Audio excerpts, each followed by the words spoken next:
एक बार गौतम बुद्ध अपने शिष्यों के साथ किसी पहाड़ी इलाके में ठहरे थे।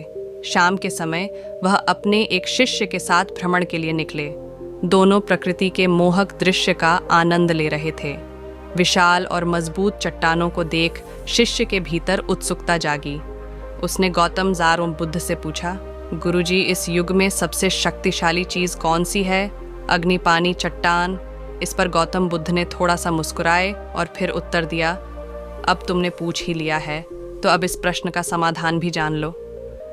शिष्य का पहला सवाल था, इन चट्टानों पर तो किसी का शासन नहीं होगा क्योंकि ये अटल, अविचल और कठोर हैं। शिष्य की बात सुनकर महात्मा बुद्ध बोले, नहीं, इन शक्तिशाली चट्टानों पर भी किसी का शासन चलता है। लोहे के प्रहार से इन चट्टानों के भी टुकड़े टुकड़े हो जाते हैं। इस पर शिष्य बोला, तब तो लोहा सर्वशक्तिशाली हुआ। बुद्ध मुस्कुराए और बोले, नहीं, अग्नि अपने ताप से लोहे का रूप परिवर्तित कर सकती है। उन्हें धैर्यपूर्वक सुन रहे शिष्य ने कहा, मतलब अग्नि सबसे ज्यादा शक्तिवान है? नहीं। बुद्ध ने फिर उसी भाव से उत्तर दिया, जल अग्नि की उष्णता को शीतलता में बदलता देता है तथा अग्नि को शांत कर देता है। शिष्य कुछ सोचने लग गया। बुद्ध समझ गए कि उसकी जिज्ञासा अब भी पूरी तरह शांत नहीं हुई है।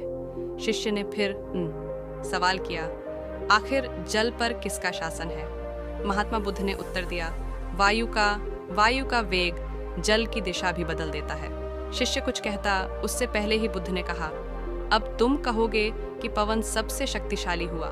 नहीं, वायु सबसे शक्तिशाली नहीं है। सबसे शक्तिशाली है मनुष्य की संकल्प शक्ति, क्योंकि इसी से पृथ्वी, जल, वायु और अग्नि को नियंत्रित किया जा सकता है।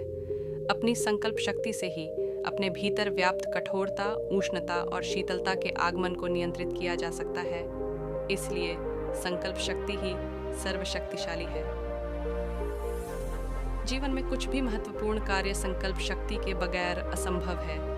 इसलिए अपने भीतर संकल्प शक्ति का विकास करो। सफलता एवं उन्नति का आधार पर गौतम बुद्ध ने कहा, सबसे शक्तिशाली संकल्प शक्ति है। यदि इंसान चाहे तो कुछ भी कर सकता है। इंसान के मन से और दिमाग से बड़ा कुछ भी नहीं है। दोस्तों, अगर ये वीडियो से कुछ सीखने को मिला हो तो वीडियो को लाइक करके चैनल को सब्सक्राइब करना ना भूलिएगा। धन्यवाद।